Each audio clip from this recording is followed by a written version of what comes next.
Unmuted. I'm so sorry about that. So if you're just now joining, I'm sorry the show was muted. I don't know why it was muted. That usually never happens. Thanks for being back here, though. On the live show. Good stuff so far. Um, let's look at these scores real quick. We're going to review the scores for y'all that were just watching on the live show. Sorry you couldn't hear me. Got the audio back. Let's take a look and review. Starting with Saints at Jets. Hey, we told you guys not to overthink this game. Saints won 30-9. Steamrolled the Jets, keeping their playoff contention alive. They're going to be a running team. I don't think they're going to be good enough to make a big move with it. You know what I mean? Per se. Falcons over the Panthers divisional game, kind of back and forth. Felt like the Falcons dominated it towards the second half, though. Just the score got closer than it really was. So Matty Ice and the Falcons at 6-7, really trying to get into that playoff spot. Seahawks beat the Texans, part of the journey we told you about. Part of the moose, the mouse. We should have took the moose because Green Bay and Chicago blew out that. They had the over. I had a teased over, and they had it blew out before halftime. Pretty crazy. With Seahawks Texans, man, they did the damn deal. Seahawks did what they were supposed to do. They won. They moved to 5-8, keeping their slim playoff hopes alive. Texans fall. They're drafted. They're committed to having a high draft pick. They've put Tyrod Taylor, released Zach Cunningham. That's just what they're about. Chiefs at Raiders. This one was over before it even began. First play of the game, Jacobs fumbles. Chiefs take it to the house, and it was just never a look back since. 48-9. The Chiefs are back, man. I told you guys the Chiefs are back. I told you this is who the Raiders are. The Raiders have a constant meltdown in the second half of the season. That's just who they are. They do not have great second halves of the season. Lo and behold, they're having a meltdown. Lo and behold, the Chiefs have won five in a row now. Yeah, that's about right. Hey man, a great game. Ended up being a great game. Was watching this game. Ravens versus Browns. I mean, the Browns need to thank Myles Garrett for making that sack, strip fumble, took it to the house, take that play out of this game. The Browns only had 17 offensive points against a very bad Ravens defense. The Ravens almost pulled it off without Lamar. The Ravens are still in first place in the division, even though they took a loss. So an amazing game. Just AFC North division, man. It's a battle. It was a lot of good. It was a good game to watch. I was glad I watched it. Cowboys at Washington. Cowboys came out hot. Washington tried to mount a comeback late. It just didn't have enough steam. Cowboys held off and prevailed. Dak looked good. You know who really looked good is Micah Parsons, man. What a steal the Cowboys got. I know they wanted Patrick Surtain, and I get it because their secondary has problems. But Micah Parsons, you can't be upset with how much he's delivered for them and everything he does for them. So the Cowboys beat Washington, and they made it pretty easy now for them to get the division. I think they've only got to win like two more games, two or three more games, and they're mainly all division games. So the Cowboys should steamroll through the rest of their schedule. Look out if the top of the NFC starts to falter, the Cowboys have an easy route to go get number one. If not, they're going to have a really good chance to wrap up the division and take a bye week on week 18. Jaguars at Titans, a complete beatdown. I think Trevor Lawrence had negative fantasy points on the day, 0-20. They just, had a game plan, executed it to the top notch after the bye week.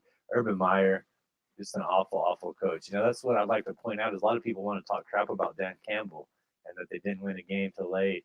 I mean, look at how much the players love and respond to Dan Campbell compared to what Urban Meyer's doing, where his team doesn't care about him. He didn't fly back with his team. He doesn't have any respect. And they're going to just move on from Urban Meyer at the end of this year. He's done at this year. That's just how it is. He's not an NFL caliber coach. It's not like coaching a bunch of kids and telling them to go do something and then you go do what you want. It's not how it works. Lions at Broncos, very emotional game. I told you guys the Broncos were going to come out and smash that game, and they did. They came out and played with a lot of momentum. Came out and played with 10 players on the first snap. Very nice thing to do for Demarius Thomas. You could tell the emotion was there. I told you I felt that emotion. I live in Colorado, and we kind of knew that was going to happen. The Broncos moved to 7-6. I mean, all they really have to do is move. If they can win another 3 games, I think with the way the AFC just kind of keeps going up and down with the wild card position that is, I think they got a chance to make it into the playoffs. And everybody was talking all that noise about Vic Fangio and Teddy Bridgewater. I think they have a chance to really go in there and clinch wild card spot. Chargers and Giants. Chargers definitely are on their way. They play Thursday night. They beat the Giants 37-21. Was never even close. Austin Eckler's a stud. I can't believe I traded him on the first day of the draft. So dumb. 49ers made a comeback in overtime against the Bengals, getting it done. What a game that was. I didn't watch a lot of it, but I kind of caught the OT, and the 49ers had to come back to do that. Excuse me, Ayuk having a heck of a game out there, getting it done in overtime. They went to review it. It was awesome. I mean, that was the 49ers are looking good. The NFC West don't look now, but they're getting in a rhythm. 49ers are starting to look really good. I don't think any of the teams in the NFC really want to play Shanahan in the playoffs, and that's just the truth. They got an offense that can control the clock. They got a defense that can keep a pretty low scoring game if they need to. The secondary is a little weak, but Bosa is the best defensive lineman right now in the NFL. So the 49ers could be really scary. Let's keep an eye on them going forward. Bills at Broncos, man. What a game. Or Bills at Bucks, excuse me, not Broncos. Bucks were starting out early domination. Bucks kind of started creeping their way in. Josh Allen started doing his thing. They took it to overtime, but then Tom Brady, man, 700 touchdown is just a walk off to a guy that just caught his first pass on the game. And watching Tremaine Edmonds chase him, that's what it's like for the IDP heads out there watching, being a Tremaine Edmonds owner. It's like he's right there. He's big. He's so close, and he doesn't get the tackle. Like that's just like his fantasy production in a nutshell to me. Right spot, big guy, great team, everything going well. So close to winning the game, so close to making the tackle, but fell short. And that's to me Tremaine Edmonds. I love my guy Tremaine. I hope he steps it up. I just kind of, that's just his fantasy production in a nutshell. And we wrapped it up last night with the Packers and the Bears. The Bears came out hot. You take away Grant's two big plays, the kick return and the run. This game's a lot different. It's all of a sudden 16-45. Probably Green Bay doesn't do what they need to do. Green Bay is going to do this, and this is betting on Aaron Rodgers. That's why I've come found on betting. Bet on the best players. Bet on Steph Curry. Bet on Jokic. Bet on Doncic. Bet on Aaron Rodgers. Bet on Tom Brady. If you just bet on Jonathan Taylor, bet on Cordell Patterson, we're too far in the season to be kind of wishy-washy and figure out, no, the Packers are good. When you bet on them, you usually win. That's just my philosophy and my thought pattern to it.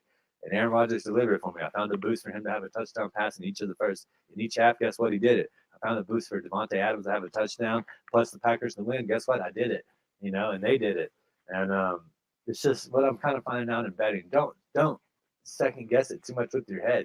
Who's the good players? Okay, that's who I'm betting on.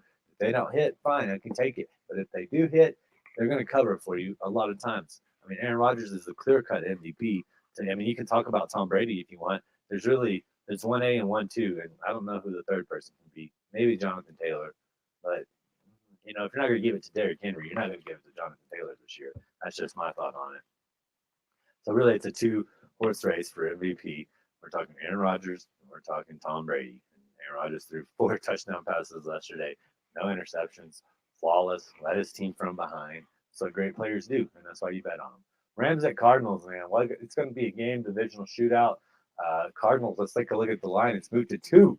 The Cardinals on the spread is 2. The over-under is 51. We got -135 for the Cardinals, and plus 115 for the Rams. Now, before we look a little bit into the betting aspect, let's talk about fantasy.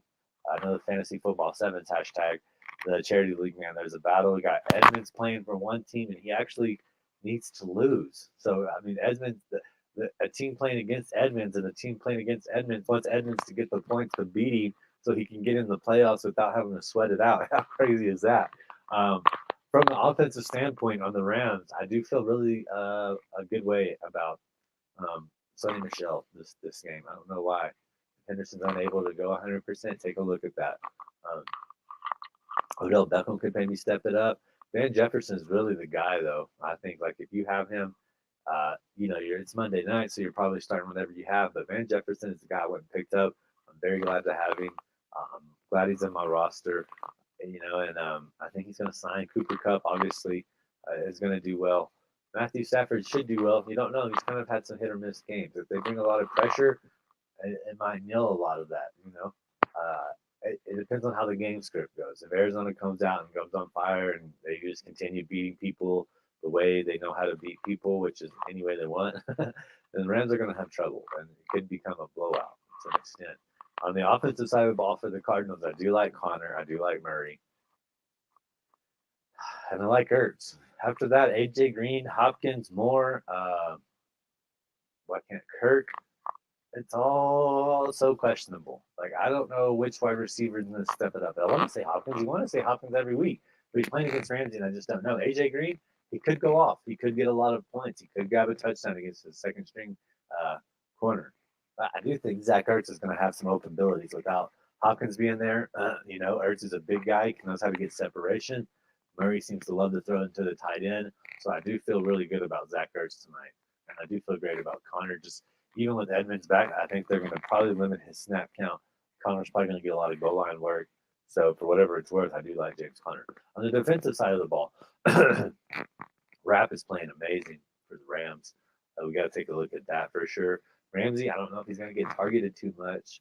Aaron Donald's been very quiet. Leonard Floyd, though, could generate some pressure on Kyler Murray. Can he catch him? I doubt it. So if you're relying on a sack, I don't know if that's going to happen too much against Kyler Murray. His ability to escape the pocket, his ability to throw from any spot, with his intelligence and knowledge of this offense. So be careful with Floyd on the other side of the ball. Hicks has just very quietly led the Cardinals again in all linebacking duties. It's like they wanted to put the rookies in. They wanted to be, I want to say Shaquille Barrett, but that's not it. Damn it, why can't I think of his name? The pressure, the guy that had 5 sacks for the Cardinals to begin the year. I don't know why I'm blanking on his name. They wanted it to be J.J. Watt. They wanted it to be Buda Baker. They wanted it to be Simmons and Collins, but it's not. It's Jordan Hicks, who led all IDPs and points 2 years ago, and he's doing a damn good job this year. Jordan Hicks, go pick him up, IDP people. Chandler Jones is the name I couldn't think of.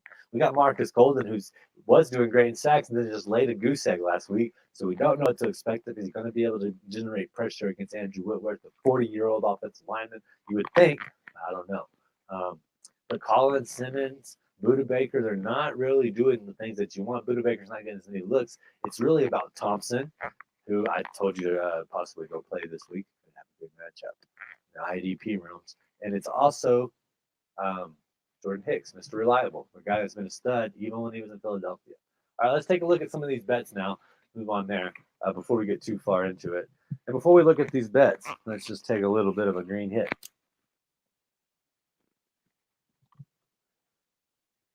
It's been a little bit too long since I've taken a hit on the air.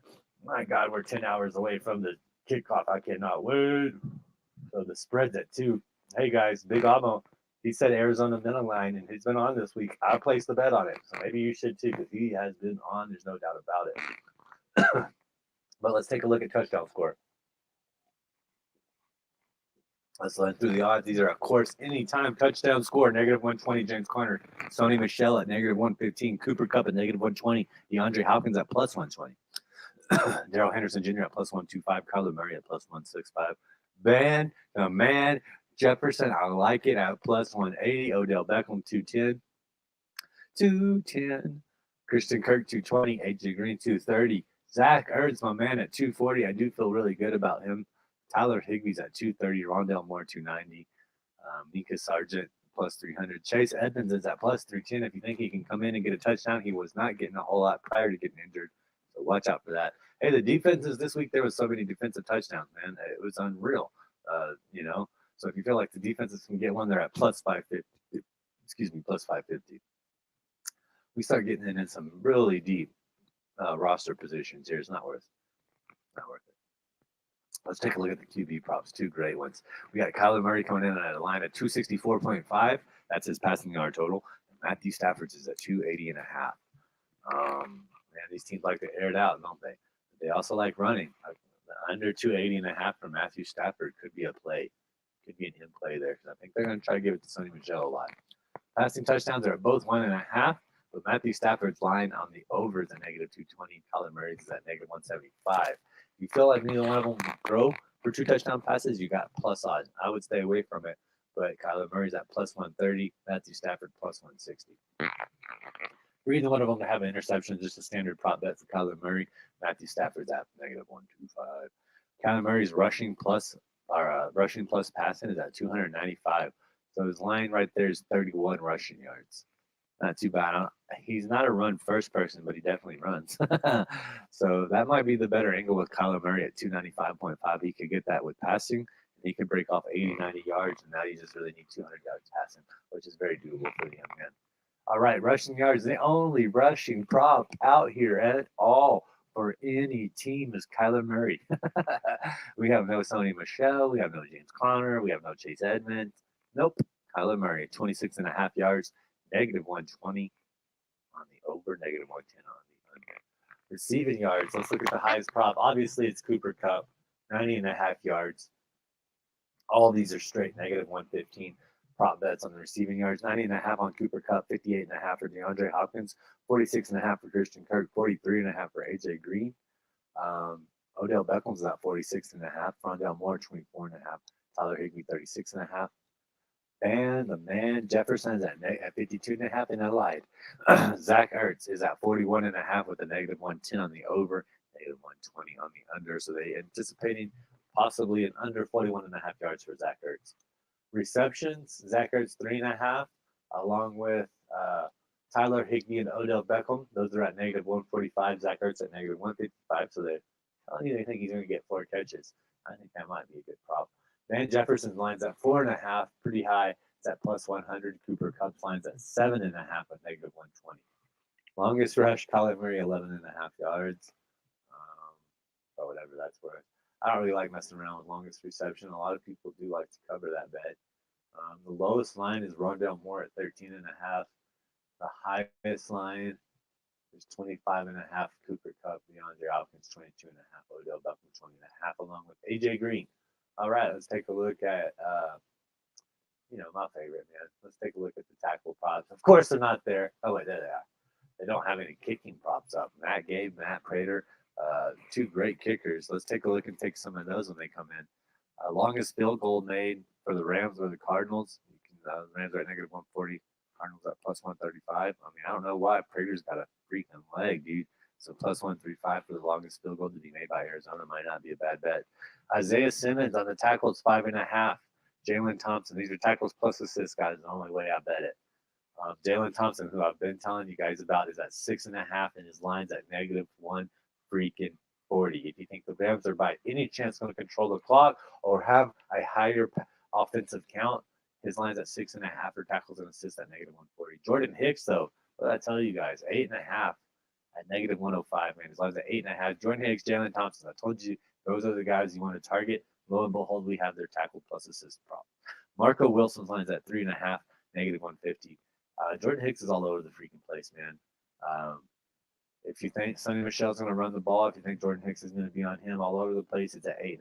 If you think the Rams are going to pass more, you got Jalen Thompson at 6.5. They're probably going to stay away from Budda Baker, and that line's at negative 140 on the over. Pretty interesting. Pretty interesting. Let me see what we got on the promotions. You never know. Ooh, phase special. Murray over 300.5 combined passing plus rushing yards. So they moved it up just a little bit, and you get plus odds on it.